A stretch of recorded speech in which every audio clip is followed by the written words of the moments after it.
Good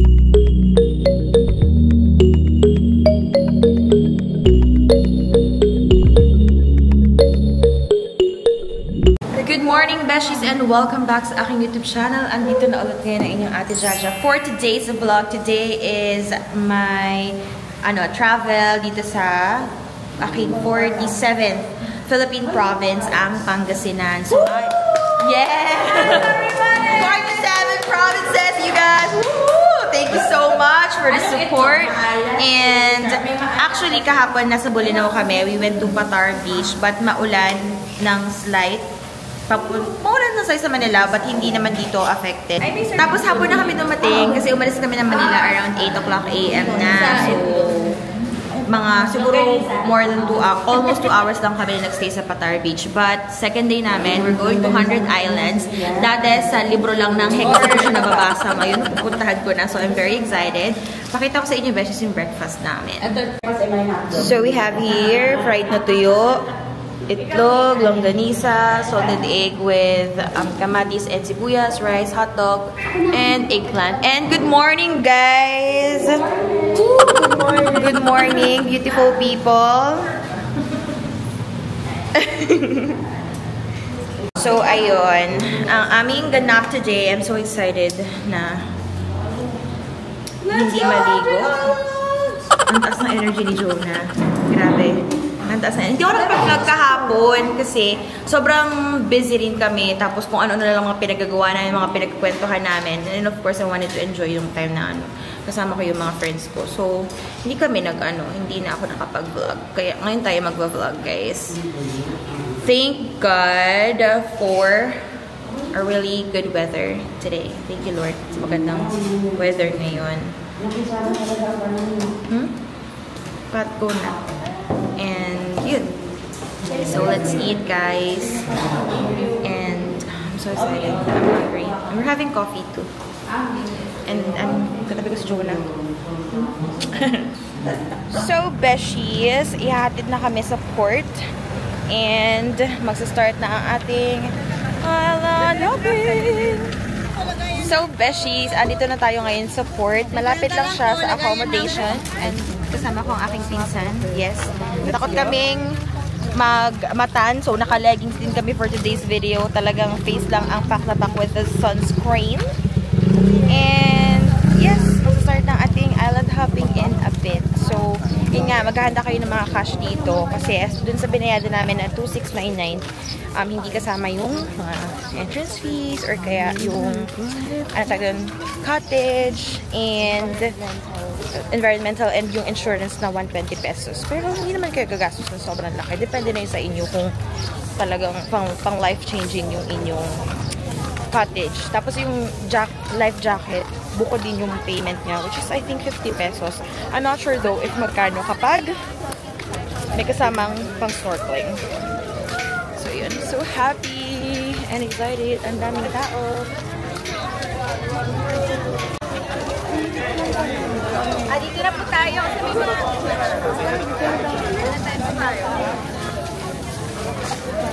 po yung pilgrimage natin.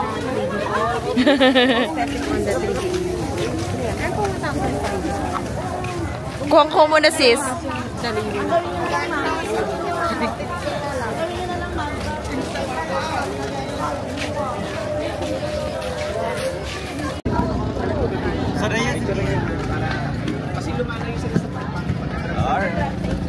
Kaya yan, kaya.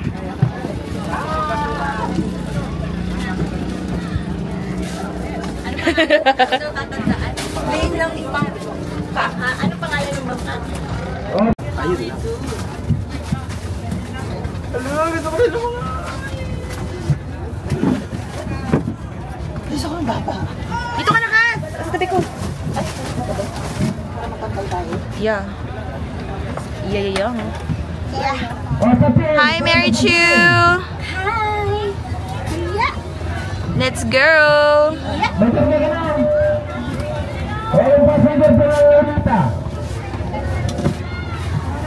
Oh my God! Baba mo na yung ano ba dyan? Happy birthday to you! Ano pangalan niya? Happy birthday, Rocky! Rocky! Happy birthday, Rocky! Yeah! Yes! Ready.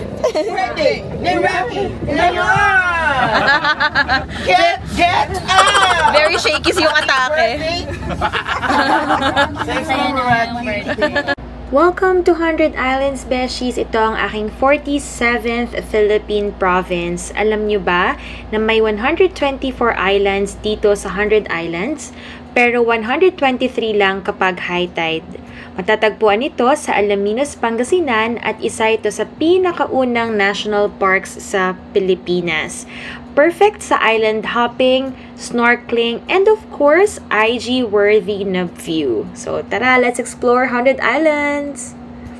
So, Beshies, nagbayad kami ng 250 pesos. 250 pesos, meron na kayong kasama na pang snorkel, tapos life jacket, and then entrance na yun sa may cliff jumping, and then yung mga entrance fee dito sa mga anek-anek dito na lugar. Alam mo yung, hindi ko siya alam ma-pronounce kasi may mga names yung mga islands dito. So, currently, meron ditong, anong tawag doon? Sa, ano name ng island dito? Doon sa may Mama Mary? Pilgrimage. So, yun. Andito kami sa Pilgrimage. And then, mainit talaga siya, guys. Yun talaga. Kaya, you have to stay hydrated. Magdala kayo ng water kasi mainit ngayon. Tapos, iba yung init. Maalinsangan. Hindi siya yung, hindi siya yung init na iba sa Paris. But anyway, it's still good. At least, diba, we get to experience it. Marami pa kayong pupuntahan na ibang part ng 100 Islands. And then, sabi ni Kuya Bankero, pupuntahan namin yung lahat. And then, pipili kami ng isang place doon kung saan gusto namin magstay hanggang mamaya tanghali. Ayan. Parang ang sarap maglubog sa dagat kahit ganyan, no?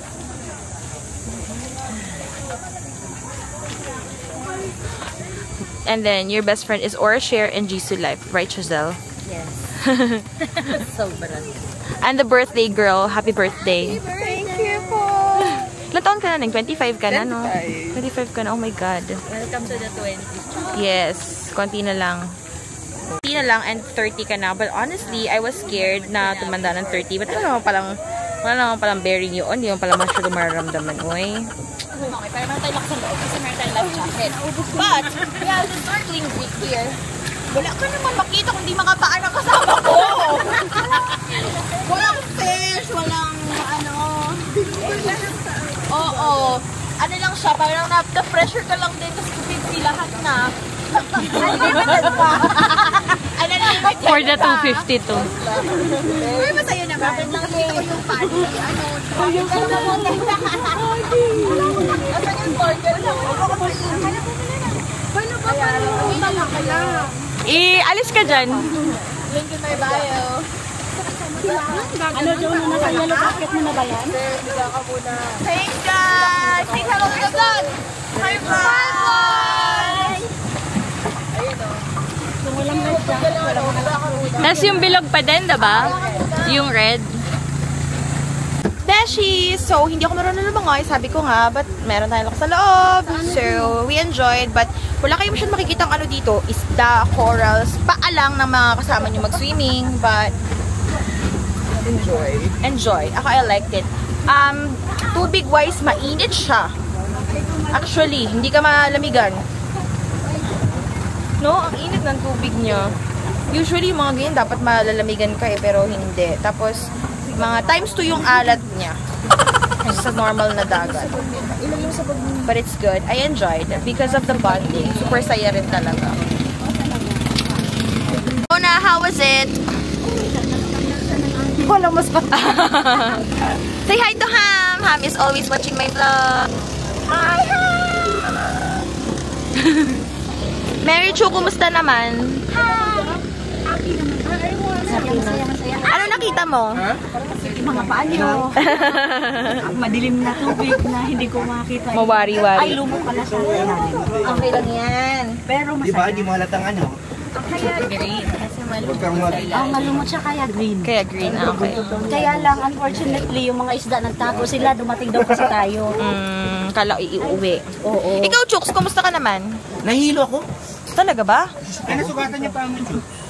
Oo nga eh. Hindi. Ano yung kulay yan sa ano? Nahihilo ka dahil sa wave? Sa wave. At how is, the swimming? May tubig sa tenga ko. Totoo ba? Ganun-ganun mo lang, tak-tak mo lang. Yes. Na-enjoy mo naman? Yes, Ronsa. Yes. Ikaw? Nahilo ko na. Sobrang enjoy. So far, kasi birthday niya. Yes. Super enjoy. Actually, pag masaya talaga yung mga kasama niyo, mag-enjoy talaga kayo. Kahit palutang-lutang lang kayo dyan sa sa tabi ng dagat. Nag-enjoy ba kayo yung ito kayo, bilang hindi kayo marunong pare-pareho tayo? Pero budol yung Snorkeling nung... sayang yun. Sayang. Pero at least, alam na natin. 250 is the Beshies ang tour. Really had so much fun. Kaya lang, pagod talaga kasi nga buong Sabado ba naman kaming gising. Kasi mga siguro 1 to 2 hours lang yung tulog. But anyway, 100 for 4 pieces na siya. Ayun, meron pala. Yes, ma'am. Isang set na siya, ma'am. Andun na kami sa port, so magtitigil lang kami ng mga pampasalubong. Ang mga t-shirt po, ma'am, doon na lang po. So, beshies, bubili kami ng ref magnet. Yung tatlo is for 100 pesos. But meron din sila na for 100 pesos. So, divide na lang natin later. So, anyway, yun. So, maglalakad na kayo papunta accommodation kasi malapit lang siya dito, guys. Pagod. Pero ang saya. Ang saya ng chika, ang saya ng tour. Yung tour, wala na masyadong life-changing na Dapat tour. doon. But, alam mo yun, yung mga kasama. Enjoy ka, Mary Chu. Yeah! Okay. Siyempre si birthday girl. Birthday girl, nag-enjoy talaga yun siya. And so, ang binayaran namin again is 2,699. If you guys would like to avail Bolinao tour or any tour na gusto nyo i-DIY, I will add the link ng Facebook sa description down below. Contact nyo sa Ate She. Ang iba sa inyo, nagdi-DM sa akin if legit. Yes, legit. This is actually my 3rd tour na kay Ate She. And this is not a sponsored vlog. First tour ko with her was Dingalan, Aurora. Second was just yung recent travel namin dun sa Angin, Zambales. And then, this is my 3rd tour with her. Bolinao and 100 Islands na Pangasinan. Actually, plano namin magbataan. Supposedly, doon talaga kami pupunta.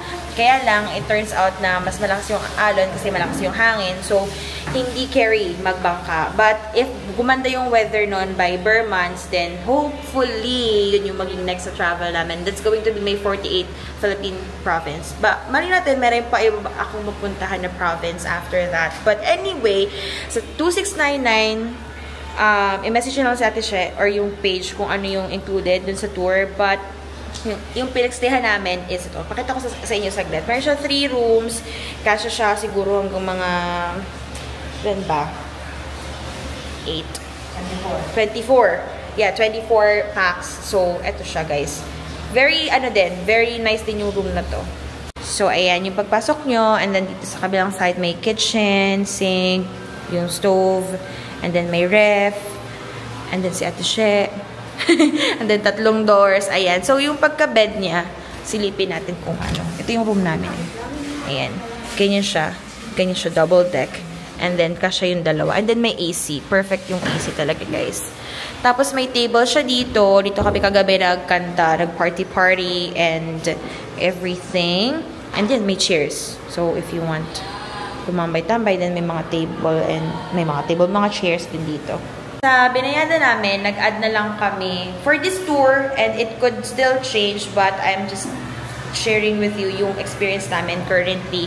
Nagdagdag na lang kami ng additional na pangbili ng food para makasama yung at least 2 meals namin para hindi namin problemahin. Although, if hindi naman kayo mag-a-add ng meals, maraming mga karinderya dito sa tabi ng ng accommodation. Karinderya, may 7-Eleven, may coffee shop, but it's totally up to you. Again, kausapin niyo yung coordinator kung ano man yung mga plano niyo sa buhay. Char. Tapos, yun nga, ano pa ba? Kasi exclusive yung tour namin. Kasi after shift, saka kami pumunta dito. So, iba talaga yung namin. Medyo late talaga kami dumating dito. So, yun. Sana matuloy kami sa Bataan next time. Sana maganda na yung weather. But yun yung plan namin na next na puntahan. Actually, sa sobrang handa namin, bumili na kami ng extra na fan. Yung friend ko, bumili na siya ng pang-tent na fan. Bumili pa ako ng extra na power bank kasi nga walang signal doon para lang may extra na, pang-charge. basta prepared na kami. It's just so happened nga na yun nga, hindi masyadong maganda yung weather. Kaya kailangan namin mag-change of plans. Which, I don't regret it at all. Kasi maganda rin dito sa Bolinao and 100 Islands. We still really enjoyed our tour. And yun, enjoy din talaga bonding namin. Grabe. As in, 2 days, 1 hour pa lang yung tulog ko. And even yung mga kasama namin, hindi rin sila nakakompleto pa ng tulog kasi nag-party. I mean, party. Parang nagkantahan, nagchikahan. So, marami kaming bonding for, for today's video. Pakita ko pala yung food na hinanda sa amin ni Ate She. And this is for lunch. And I'm so excited to eat, you guys. So, we have here rice. Of course, rice is life. We have here kamatis na may sibuyas, toyo mansi. We have here pansit. And for prutas of choice, we're having saging. Tapos, meron kami ditong adobo. Pork adobo. Ayan, guys. Wait lang. Pork adobo. And ito talaga is the best. Meron kaming fried na fish. Ayan, sarap yan, guys. Perfect sa kamatis and toyo and calamansi. So, yun lang guys. Dito sa accommodation, may wifi. Although, hindi kami makakonect na maayos. Dahil nasa pinakataas kami. Pero malakas naman yung signal. So, ako kasi smart yung gamit ko. Naka-LTE ako. And nakakapag-send ako ng videos. Nakaka-call. So, walang issues with internet. Kung meron kayong sarili nyong data. Ano pa ba? Wala na ako. Kami na yung bumili ng sarili naming lunch and dinner. Kasi nga, iba yung schedule namin. Kasi naka-exclusive tour kami. So, you can send me a message pero maniwala kayo na na legit yung yung travel namin kasi nga 3rd time ko na nagkukuha ng tour kay Ate She. Yung favorite part namin sa 100 Islands ay ang Governor's Island. Ang ganda dun guys, it's peaceful. So far yun yung may pinaka-konting tao. I think last din kasi siyang pinupuntahan kasi nga pagod na din. Ang dami kasi mga island bee. So syempre di mo mapuntahan lahat yun or if gusto mo mag-swimming. Totally up to you if you want to stay longer. But kasi medyo mainit na rin. So we've decided na umuwi ng maaga para makapag-prepare din. And syempre makabalik ng Manila ng maaga. So for exclusive tour, maka 1 pick up, 1 drop off lang kami. So and actually, very accommodating. So send lang kayo ng message for any questions sa page. Happy birthday to you. Happy birthday to you. Happy birthday, happy birthday, happy birthday to you. One more time! Happy birthday to you. Happy birthday to you. Happy birthday, happy birthday, happy birthday to you. Blow your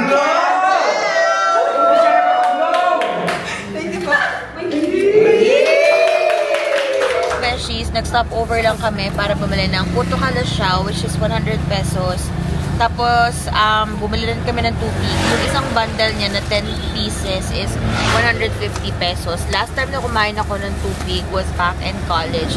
Naalala ko, nagpabili pa ako ng kay Chad, yung isa sa mga friends ko nung college. And it's so good. But this one though, by far, yung best na natikman ko na tubig. Kasi makapal siya, tapos, sticky siya. Hindi siya nga dry. So, nakakatuwa na na-try ko yung dito sa may Carmen's Tupig Special Pasalubong. Anyway, dito naman pala nagda-drop off si Kuya Jim and si Ate She na mga passenger sa mga gustong bumili ng pasalubong. So, it's so good. May pasalubong na ako for my mom. Pero actually, kumain din ako. So, nag-have kami na nanay ko. Na-try nyo ba ang tupig? Hindi mo ba na-try? Okay, masarap naman yan. I like it. Maganda na. For 1 week. Truly. Ilan binili mo, Giselle? Siyempre, 3. Okay. Good. Kasi aabot pa dun sa teammate ko sa Webis. Okay. Oo nga, no. Ito na lang yung mabibigay ko na pasalubong. Anyway, tanong ko agad hanggang kailan siya. Okay, pwede mo i-ref, tapos malambot pa din. Anyway, beshies, gabi na ngayon. So, it's currently 6:49. Medyo malayo pa yung aming lalakbayin pauwi ng Manila. Hopefully, hindi siya traffic. Try mo na, puto kalasyaw. Ano kain mo? Nakaka-addict yung puto kalasyaw, guys. Totoo. No? Alam mo yung medyo lasa niya yung putong bigas sa Batangas. But yung putong bigas sa Batangas, ramdam mo yung grain ng pagkaputo. Tapos the next day, matigas na siya. Ito daw kasi, kahit the next day, malambot pa rin siya. And it's so good. Perfect talaga siya with coffee. Although, hindi naman kami nagkakapingin, pero alam kong perfect siya with coffee. Yun nga lang. It's really good. Anyway, beshes, I will end the vlog here kasi hindi nyo na ako makikita later kasi nga sobrang dilim na. Tapos mga stopover na lang yun ng mga ihi for today's video. Sobrang busog pa rin naman kami from lunch kasi grabe talaga ang dami namin nakain. Super enjoy din yung lunch namin. Masarap talaga yung food na prepared by Ate She. Lahat masarap, no? Even yung pansit. Gusto na natuwa pa kayo sa luto. Tapos yung ham and the parang matamis na version ng adobo. Sa lahat, masarap. Anyway, I'll end the vlog here again. Ulit-ulit. Thank you so much for watching. I hope you guys enjoyed. Do not forget to hit like and subscribe sa aking YouTube channel. Follow and like my Facebook and Instagram page as well. Ang link ay nasa description down below. Stay safe, stay happy, and stay healthy sa inyo at sa inyong buong family. God bless us all. And see you on my next vlog. Sana makagala ulit tayo, guys. Bye, guys. Bye. Nag-enjoy kayo? Kayo pa ba? Nag-enjoy kami talaga. Kaya lang guys, super pagod na. But anyway, sana makagala ulit tayo. Hindi ko alam kung saan yung natin na travel. But hopefully another Philippine province na hindi ko pa napuntahan. Bye-bye guys! See you next one!